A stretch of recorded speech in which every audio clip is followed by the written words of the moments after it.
안녕하세요. 반갑습니다. 에이로 TV입니다. 오늘은 10월 9일 한글날입니다. 오늘 좀 녹화를 하고 싶은 종목이 있어서 컴퓨터를 켰습니다. 오늘은 덱사 메타손 관련주 중에서 이 종목은 제가 블로그에도 8월 초부터 이제 썼던 종목인데 대한 뉴팜이라는 종목입니다. 이 종목을 오늘 좀 공부를 해보려고요. 어, 블로그에 제가 이제 썼었을 때 이유는 이제 코로나 치료제가 상당히 좀 핫했었죠. 그래서 코로나 치료제 중에서 이 덱사 메타손 관련주가 뭐 경동제약도 있었고 대원제약도 있었습니다. 뭐 환인제약도 있었는데 환인제약은 약간 신경 안정제 쪽이었고 안정제라서 조금 연관성이 좀 부족해 보이고요. 대원제약이랑 이제 경동제약이 있었었는데 뭐 경동제약은 그때도 그랬지만 절대 갈 수 없는 종목이다 라고 적었었는데 그때보다 지금 주가가 많이 좀 떨어진 것 같더라고요. 경동제약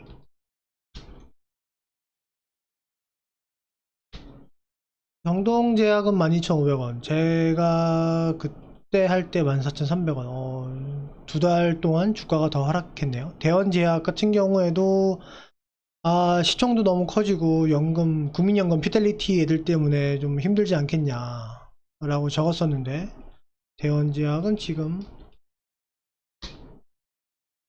24,000원. 그때보다 역시나 조금 떨어졌습니다. 제가 이제 관심을 갖고 있는 게 대한유팜인데 대한유팜은 12,400원, 지금 사실 거의 안 올랐어요. 잠깐 올랐다가 대한인팜이 잠깐 올랐었습니다. 이때 제가 이제 글을 썼을 때 이때였는데 15,000, 뭐 15,000, 거의 16,000원까지 잠깐 고점을 찍었었다가 다시 지금 좀 하락한 상태입니다. 8월 초보다는 좀 오른 상태이죠. 이 종목에 관심을 갖는 이유는 한 세 가지인데요. 크게 보면 일단 기본적으로 실적이 좋습니다. 아시다시피 제약은 경쟁이 좀 심해서 사실 어려운 산업인데 이 회사 같은 경우는 실적이 꾸준하게 성장을 하고 있어요. 네. 이익도 보면 지금 영업이익이 207억, 올 반기 기준으로 지금 반기 기준으로만 보면 지금 120억이거든요. 그럼 곱하기 2 하면 240억입니다. 영업이익을 240억을 내고 있는데 지금 회사의 시총은 얼마냐? 1800억인 거죠. 그러면은 PER로 치면 10배가 안 되는 회사입니다. 예, 상당히 싸죠. 대원제약은 그럼 얼마냐? 대원제약은 보세요. 대원제약은 올해에 170억 냈네요. 반기 기준으로. 그러면 340억이죠. 340억이고 시총이 4130억이면 딱 봐도 일단 PR이 한 13배? 15배 되는 건가요? 예. 그렇죠? 1000배 이상 되는 거네요. 값이 대한유팜이 상당히 쌉니다. 그래서 저는 이제 이 종목은 하방이 좀 단단하지 않을까. 지금 주가도 보시면 3년 동안 뭐 거의 횡보예요. 대원제약도 물론 횡보긴 한데 대원제약이랑은 조금, 대원제약은 그 전에 좀 급등을 한 게 있었었고,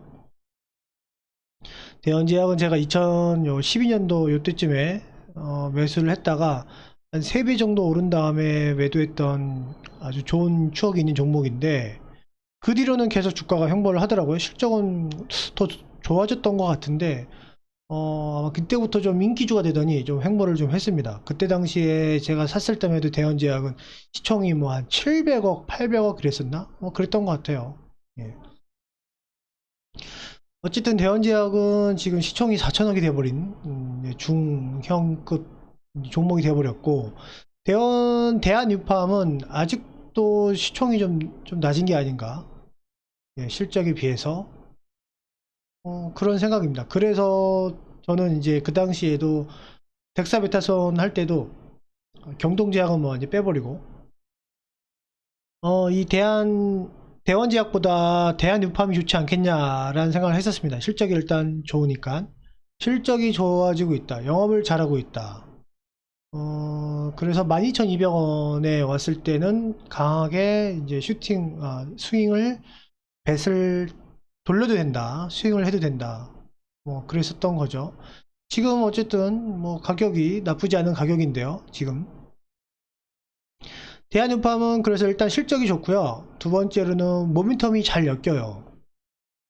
이 종목은 동물의약품으로 회사가 이제 시작을 했습니다. 그러다 보니까 동물 이런 백신, 구제역 이런 거랑도 연결이 돼서 단기적으로 매수를 해놓고 기다리고 있으면 한 번씩 급등을 해주는 종목, 아주 하이텍팜이랑 비슷하게 아주 참 고마운 종목이거든요. 그렇기 때문에 인내심을 갖고 가격이 떨어져서 횡보할 때 매수했다가 뉴스로 단기 급등하면 또 한번 매도해주고, 이것만 몇 번 반복을 해도 아주 짭짤하게 이익을 낼 수 있는 좋은 종목 중에 하나입니다. 대한유팜, 하이텍팜, 제가 좋아하는 종목인데요. 그래서 단기적으로는 짧게 먹기 좋고, 길게도 한번 제가 볼 때 올 것 같은데, 실적이 좋아지고 있으니까. 실적이 좋아지면 한번 크게 오를 수도 있다. 지금 시총이 2천억이 안 되는데, 이 종목이 매출 이 정도의 영업이익이 유지된다면 시총 한 3천억은 갈 수 있지 않을까. 3천억이면 주가가 한 2만원 정도, 2만원 정도는 갈 수 있지 않을까. 업사이드가 좀 작나요? 50%? 예전에 한번 2014년도에 크게 급등한 적이 있어요. 이때는 이때는 제가 주주가 아니어서 잘 모르겠지만 과거 뉴스를 찾아보니까 아마 그 줄기세포랑 엮여서 갔던 것 같거든요. 그래서 이번에도 조금 가능성이 있지 않을까 이런 생각을 합니다. 이제 그래서 두 번째는 모멘텀이 많다. 예, 덱사메타손도 있고 덱사메타손을 하기 전에 먼저 코로나 치료제 후보군들이 몇 가지 있는데요. 이름이 좀 렘데시비르 뭐 아시죠? 얘는 뭐 길러드만 하고 있는 거고, 그리고 덱사메타손 관련주들은 몇 개 있어요. 지금 뭐 대현제약도 그렇고 대한유팜도 그렇고 덱사메타손 관련된 주사제를 실제로 생산을 하고 있습니다. 그리고 나파모스타트 얘는 뭐 몇 개 안 되고, 종군당이 가장 실적이 좋았었고, 그리고 랄록시펜도 한 20개 정도 있습니다. 그래서 이 대한유팜은 덱사메타손하고도 연관이 있고 랄록시펜하고도 연관이 있어서 거기에 또 뭐 구제역, 동물 방역, 백신까지도 연관이 있기 때문에 거기 실적도 좋다. 실적이 좋으니까 주가가 웬만하면 떨어지지 않습니다. 그래서 매수를 했다가 단기적으로 주가가 급등할 시에 일부 이익 실현을 하고 일부는 좀 장기 투자하는 게 어떨까라는 생각을 하고 있습니다. 이 종목은 최대 주주가 이완진 대표인데, 이 이완진 대표가 여기를 보면 최대 주주가 이완진 대표고요. 그리고 이원석 아들이 있습니다. 그리고 딸 이지민이 있고, 그래서 요 이원석, 이완진 이렇게 세 명이 있는데, 최근 5월 달에 1,300원에 이완진 대표가 이원석 아들에게 주식을 일부 수정을 했습니다. 예, 증여를 했죠. 증여를 해가지고 이제 좀 주식이 조금 바뀌었습니다. 근데 그게 사실은 좀 애매해요. 애매한 게 제가 볼 때는 앞으로 이분 나이가 지금 51년생이시기 때문에 72시거든요, 올해. 70이신데, 그러니까 지분을 아들한테 넘기겠죠. 아들한테. 그러면 주가가 아무래도 낮을 때 있는 게 좋겠죠. 높을 때보다. 그렇죠. 그래서 주가를 조금 안 올릴 수도 있는데, 이거 되게 중요합니다. 예, 이렇게 최대 주주가 유종하려고 할 때 주가 안 가는 경우 엄청 많거든요. 개고생합니다. 정말 잘못 들어가면. 그런데 한 가지 문제, 이 종목은 최대 주주가 또 대출이 많아요. 예전부터 대출을 계속 해 왔거든요. 그 말은 무슨 말이냐? 최대 주주가 이제 뭐 그렇게 현금이 많지 않다. 보통 태지 최대 주주들이 그렇게 또 현금이 많지는 않습니다. 그래서 지분을 담보로 받아서 대출을 받기도 하는데, 그러니까 이 종목은 이렇게 뉴스를 자꾸 흘리고 하는 게 최대 주주가 주가를 또 올리고 싶은 마음도 있는 것 같아요. 그 얘기는 보통 최대 주주들은 자기 명의로 주식을 사지 않고요. 물론 자기 명의도 사지만 그 차명으로도 많이 삽니다. 예전에도 이런 경우가 있었는데 예전에 여기 보시면 2011년 이때에도 지분을 알리지 않았었는데 아마 이거 말고도 많을 거예요. 예. 이분들 같은 경우는 또 이 주주가 최대 주주가 있고 아벤트 코리아라고 이지민 그 딸이 대표로 있는 이 회사가 또 주식을 갖고 있고, 최성수 배우자도 있고 되게 가족들이 많이 갖고 있거든요. 그 지분이 40%인데 아마 차명으로도 친척 누구누구 해서도 더 많이 갖고 있을 것이다. 어쨌든 그런 대주주가 수중을 한번 했기 때문에 계속 할 확률이 높습니다. 그래서 주가를 떨굴 수도 있을 것 같은데, 그런데 최대주주의 지금까지 행동을 보면 주가를 올리는 거에도 좀 호의가 있거든요. 누군가는 계속 올리려고 해요. 이 종목은 워낙 실적이 탄탄하고 주가가 보면 10,000원에서는 꼭 지지했던 이유가 실적이 좋기 때문이거든요. 이런 종목은 들어와서 저 같아도 들어와가지고 매수하고 기다렸다가 단기 호재로 뉴스가 나오면 매도하고 이렇게 투자하기 참 편한 종목이다, 그런 생각이 듭니다. 이런 종목 말고 예전에도 뭐가 있었죠? 하림이었나? 하림 같은 경우도 그랬었거든요. 그냥 매수했다가 겨울쯤에 매수를 해요. 하림은 계절성으로 겨울에 매수했다가 봄에 이제 육개 가격이 오르는 게 봄이거든요. 아무래도 복날 염두에 두고 한 5월부터 주가가 오릅니다. 그때 또 매도했다가 여기 보시면 더 있을 텐데, 겨울에 매수하고 봄에 매도하고 겨울에 매수하고 봄에 매도하고 겨울 매수 봄 매도 겨울 매수 봄 매도 겨울 매수 봄 매도.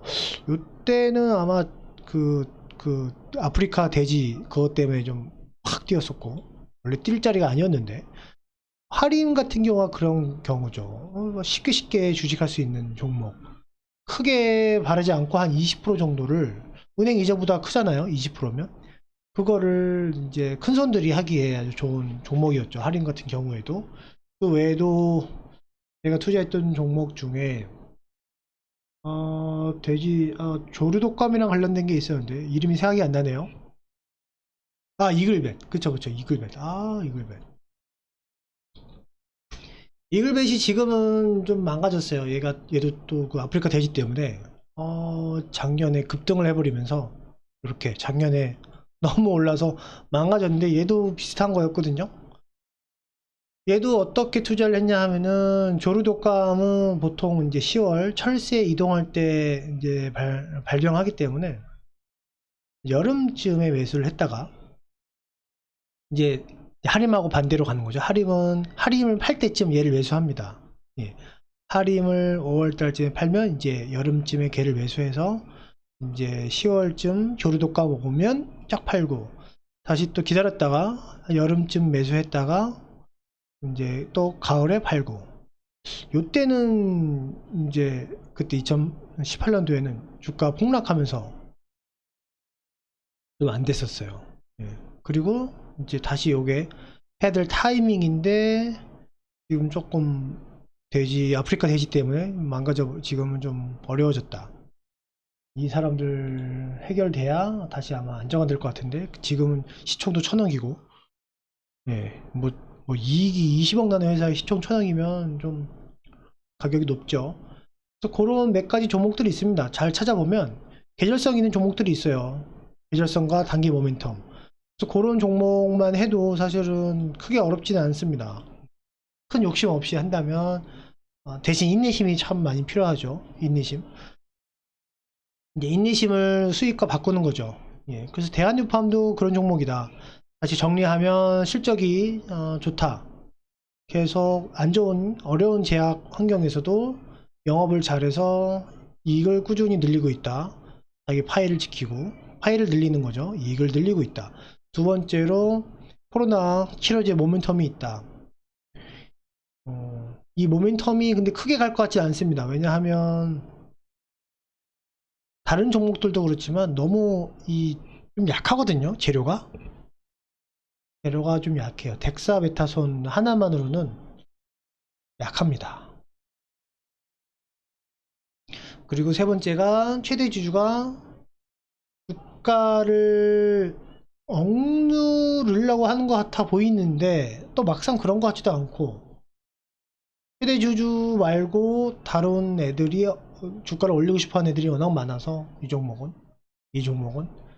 그래서 참 괜찮다. 일단은 실적이 괜찮으니까 매수하고도 물릴 걱정은 좀 없는 종목이다. 장기 우하향 하기에는 어려운 종목이다. 이렇게 생각을 합니다. 이렇게 대한누팜을 간단하게 세 가지 차원에서 살펴봤습니다. 대한누팜은 제가 투자한 종목인데 저는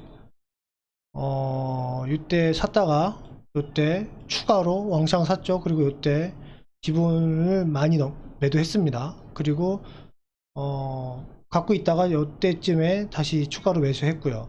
지금 제가 이렇게 지금 영상을 찍고 있지만 만약에 내일 다음 주 월요일 날 주가 급등하면 전 다시 매도할 거예요. 그리고 다시 주가가 안정화되면 다시 매수할 계획입니다. 그러니까 일부분은 장기로 좀 가져가고요. 일부분은 이제 트레이드용으로 이제 할 계획이거든요.